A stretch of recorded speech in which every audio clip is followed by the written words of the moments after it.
What if I told you that the most devastating surprise attack in American history succeeded because someone thought a swarm of bombers was a routine supply flight? December 7th, 1941. Pearl Harbor. A day that turned the tide of World War II and changed everything about how America saw itself in the world. This wasn't just a military operation. This was calculated devastation executed with brutal precision in just 75 minutes. And the horror of what happened that Sunday morning still echoes through history. Before we continue, subscribe to my channel for more fascinating insights and forgotten moments from World War II. The Japanese task force sailed in complete radio silence for 12 days across the North Pacific, covering thousands of miles without detection. 6 aircraft carriers, 2 battleships, 3 cruisers, and 9 destroyers cut through stormy northern waters, far from commercial shipping lanes. They practiced this attack for months, studying scale models of Pearl Harbor and running bombing drills in Kagoshima Bay, which looked eerily similar to the Hawaiian coastline. The Japanese even modified their torpedoes with special wooden fins so they wouldn't dive too deep in Pearl Harbor's shallow 40-foot waters. Every detail mattered, every angle calculated. This was warfare as cold engineering. At 7:02 a.m. Hawaiian time, a brand new US radar station on Oahu picked up something massive on their screens. Over 50 dots. A huge formation coming in fast from the north. The operator called it in immediately, but here's where everything went catastrophically wrong. The officer on duty told them to ignore it. He assumed it was a flight of American B-17 bombers expected from the mainland that morning. That single mistake gave the Japanese complete tactical surprise. The attack was supposed to begin 30 minutes after Japan delivered a formal declaration of war, but their embassy in Washington decoded and typed the message too slowly. America would declare war on Japan before Japan's own declaration even arrived. Commander Mitsuo Fuchida led 353 aircraft in 2 waves toward their targets. When he confirmed the Americans had no idea what was coming, he radioed back the code words that would live in infamy. Tora, Tora, Tora. Tiger, Tiger, Tiger. It meant total surprise achieved. 96 ships sat in the harbor that morning, most of them capital battleships lined up like targets at a shooting range.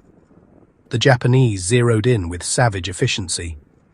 Zero fighters, Val dive bombers, and Kate torpedo bombers swarmed the harbor from multiple angles. Modified 16-inch shells fell from the sky like death from above. The USS Arizona took a hit that changed everything. A modified shell pierced straight through the deck and detonated the forward magazine. The explosion killed 1,177 crewmen instantly. Nearly half of all American deaths that day happened on that single battleship in one horrific moment. The ship broke apart and sank in 9 minutes. Today, the wreck still leaks about a quart of oil into the harbor every single day. Sailors call it the Tears of the Arizona. All 8 battleships in the harbor were either sunk or damaged. The Arizona and Oklahoma never returned to service. But here's the insane part. The primary Japanese target wasn't even there. The 3 American aircraft carriers, Lexington, Enterprise, and Saratoga, were out on training exercises. That absence saved the Pacific Fleet's striking power and would prove decisive in battles to come. The USS Nevada managed to get underway during the chaos and tried to escape the harbor. The second wave of Japanese bombers saw a moving target and went after her relentlessly, trying to sink her in the channel entrance and block the entire harbor. The Nevada ran aground to avoid that nightmare scenario. The USS Oklahoma took multiple torpedoes and capsized, trapping hundreds of men inside the overturned hull. Rescue crews spent days cutting through steel to save 32 sailors. The USS Utah, often forgotten in the history books, remains on the harbor bottom as a war grave for 64 sailors. The USS Shaw exploded in dry dock in one of the most dramatic and photographed moments of the entire attack. Over an hour before the air raid even started, a Japanese midget submarine was spotted near the harbor entrance. The USS Ward fired on it, and sank it with a single precise shot. Those were the first American shots fired in World War II. Japan sent 5 midget submarines to infiltrate the harbor. All 5 were lost. One crewman, Kazuo Sakamaki, survived and became America's first prisoner of war.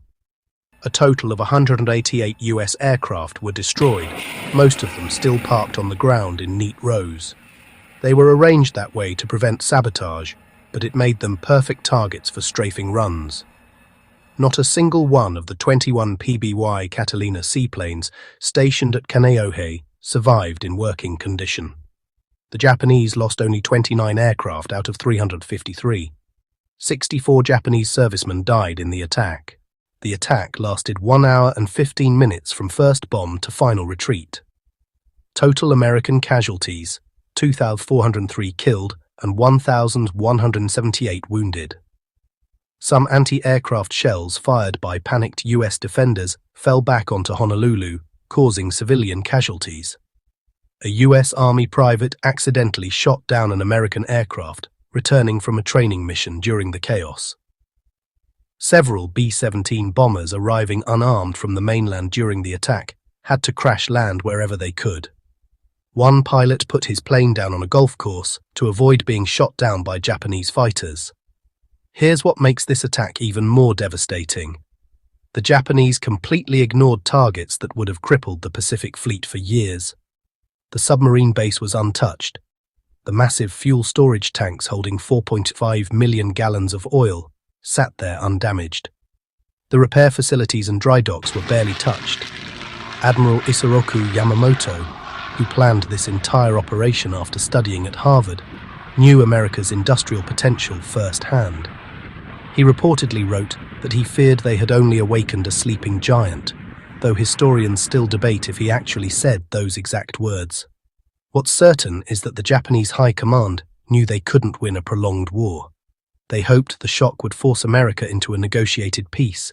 Instead, it unified a previously isolationist nation overnight. The next day, President Roosevelt delivered his Day of Infamy speech to Congress.